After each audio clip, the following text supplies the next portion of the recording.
சசிவதனம் சதபுஜம் பிரசன்னவதனம் தியாகே சர்வ விக்னோபசாந்தயே மூஷிக வாகன மோதக அஸ்த சாமன கர்ண விலம்பித சூத்திர வாமன ரூப மகேஸ்வர புத்திர விக்ன விநாயக பாத நமஸ்தே. முழு முதற் கடவுளும் ஈசனின் மகனுமான விநாயகர் அவதரித்த தினத்தில் உற்சாகமாக கொண்டாடும் அனைவருக்கும் பிள்ளையார் சொல்லி போட்டு சதுர்த்தி வணக்கத்தை மகிழ்ச்சியுடன் தெரிவித்துக் கொள்கிறேன்.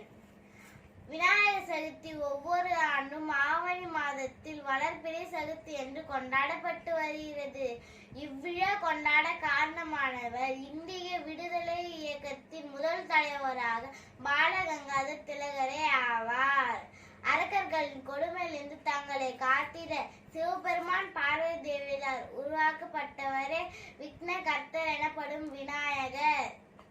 விநாயகரை நீரில் கரைப்பதற்கு அறிவியல் காரணங்கள் உண்டு. ஆடிப்பெருக்கன்று வெள்ளம் ஏற்பட்டு ஆற்றில் உள்ள மணலை வெள்ள நீர் அடித்து சென்று விடும்.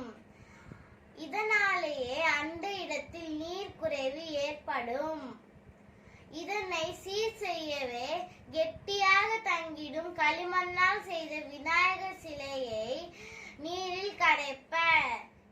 இந்த நாளில் விநாயகரை வழிபட்டு கவலைகளை போக்கி ஆனந்தமாக அன்பை அருளும் ஆணை முகத்தோனை வணங்குவோம் வாரீர். அனைவருக்கும் விநாயகர் சதுர்த்தி நல்வாழ்த்துக்கள். நன்றி, வணக்கம்.